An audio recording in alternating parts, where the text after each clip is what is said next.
जय माता दी। आपसे जय माता दी बोलते ही मेरे मन में एक अजीब सी मुस्कुराहट और खुशी आ गई। मैं कुछ और टॉपिक सोच रहा था आज आपके साथ बात करने के लिए, लेकिन एकदम से स्ट्राइक किया कि क्यों ना शनि की साढ़े सती के बारे में बात की जाए।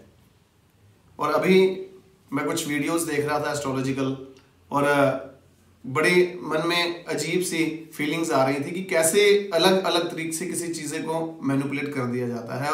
और उस पे शनि की साढ़े सती का टॉपिक करते हुए हमारे साथ जो हमारे कैमरा पे हैं, हमारे साथ जो मेकअप पे हैं, हम सब बैठे इकट्ठे वीडियो को देख रहे थे, तो एकदम बात सामने आई कि इस टॉपिक को भी अपनी चर्चा का विषय बनाना चाहिए।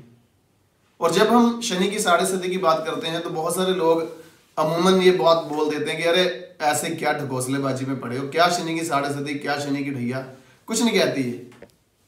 मैं उन लोगों के साथ सहमत हूं कि ये शनि की साढ़े सती या शनि की ढैया एक्चुअली तौर पर कुछ नहीं कहती। अगर कंडीशनल तौर पर, शर्त के तौर पर अगर एक बात उसके साथ कनेक्ट कर ली जाए तो वो शर्त क्या है, आज ये रहस्य आपके साथ इस कार्यक्रम के माध्यम से मैं आपको पूर्ण तौर पर ओपन करूंगा। शायद हम में से बहुत सारे लोगों ने सुना ही ना हो कि अष्टक वर्ग एक थ्योरी हमें वैदिक ज्योतिष में दी गई है। अष्टक वर्ग अर्थात नाम से थोड़ा बहुत क्लियर है कि 8 तरह के कोई वर्ग की बात कर रहे हैं। वो 8 वर्ग की जो बात कर रहे हैं वो एक्चुअली तौर पर उस हमारे आइकॉनिक लोगों के लिए जो कहते हैं कि अरे कुछ नहीं होती शनि की साढ़े सती, कुछ नहीं होती शनि की ढैया, मेरे ऊपर शनि की साढ़े सती आई थी, मैंने तो बहुत ग्रोथ की। बिल्कुल सही है ये बात, हो सकता है ये बात बिल्कुल ट्रू हो, लेकिन उनके लिए ट्रू होगी अगर वो अपने अष्टक वर्ग में चेक करेंगे कि जिस राशि में शनि गोचर करता हुआ चंद्रमा से चौथे या 8वें ढैया बना रहा हो, या चंद्रमा से 12वें, चंद्रमा के ऊपर से या चंद्रमा के दूसरे घर से निकलते हुए शनि की साढ़े सती बना रहा हो, वहां पर उस शनि के अष्टक वर्ग में उस 8 में से 3 या 3 से ज्यादा पॉइंट अगर मौजूद हैं तो, मेरी बात को बड़े ध्यान से समझिएगा, पॉइंट बड़ा बारीक है।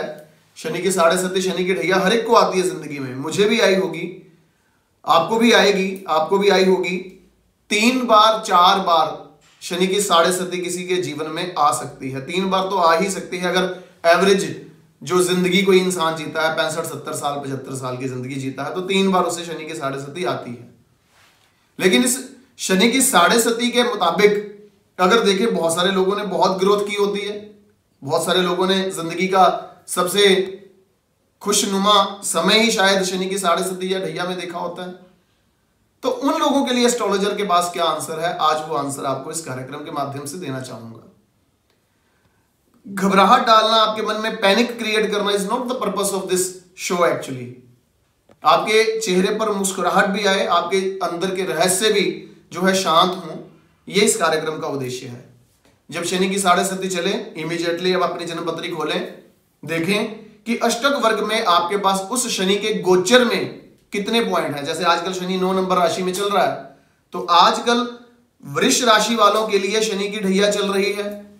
आजकल विशेष तौर पर कन्या राशि वालों के लिए शनि की साढ़े सती ढैया चल रही है, और साढ़े सती वृश्चिक राशि वालों को, धनु राशि वालों को और मकर राशि वालों को चल रही है। तो ये 5 ऐसी राशियां हैं जो हमारे दर्शक कार्यक्रम देख रहे हैं, वो ढूंढ लें कि आपके अष्टक वर्ग में 8 में से कितनी संख्या बल आपको प्राप्त हो रहा है अष्टक वर्ग में। अगर वो मोर देन 3 है तो you are the luckiest person to whom this span of 2.5 years is really going to be astonishing, surprising and wonderful result giving. So my dear friends, please do take care of that. If you are going to be trapped by that sadhasati or dhaiya, you should not be trapped by any of so-called astrologers or any of the calculators or any of the other way astrologers. You have to be very careful while dictating and while getting the actual picture of your future. You should be known to the fact of this Ashtak Varga theory. If the Ashtak Varga theory is clear to your astrologer, or you yourself or your family member will be known to the fact, you are not going to be cheated by any of such of interpreter जो इस ज्योतिष को अपने रास्ते को encash करने के लिए यूज करते हैं। वो आपका इस अष्टक वर्गा का कंसेप्ट अगर जानते हैं तो निश्चित तौर पर वो आपको किसी भी प्रकार से इर्रेगुलर और गलत बयानी करके किसी प्रकार से आपको फंसाएंगे नहीं, मुश्किल में आपको किसी प्रकार से नहीं लाएंगे। और अगर उस तरह के चक्कर में वो आपको नहीं फंसाएंगे तो कोई आपको गलत उपाय भी नहीं देंगे। उपाय गलत ना हो, यह बात का बड़ा ध्यान हमें रखना है। हमारी जन्म पत्रिकाओं के मुताबिक हमें 4 तरह की राशियां दी गई हैं, अग्नि, पृथ्वी, वायु, जल। इन राशियों के आधार पर आपके उपाय अगर किए जाते हैं तो निश्चित तौर पर वो बहुत बड़ा सुकून देने का काम करते हैं। लेकिन वैदिक ज्योतिष में बहुत अधिक उपायों के ऊपर चर्चा नहीं की गई है, उसमें कुछ चीजों की दान की और कुछ मांत्रिक जो है वो खास तौर पर उपायों की बात की गई है। उसको आज के एस्ट्रोलॉजिकल युग में किस तरह से आपके लिए ईज करना है, ये काम आज के मॉडर्न एस्ट्रोलॉजर्स करते हैं। लेकिन उस मॉडर्न एस्ट्रोलॉजी के आड़ पर कुछ गलत ऐसी इंटरप्रिटेशंस भी होती हैं, कुछ ऐसे रेमेडीज भी दी जाती हैं जिसमें पर्सनल इंटरेस्ट एस्ट्रोलॉजर का छिपा हो। उन चीजों से आपको कैसे निकलना है वो भी हम किसी कार्यक्रम में इस लाइव वीडियोस के द्वारा आपको जरूर जागरूक करते रहेंगे।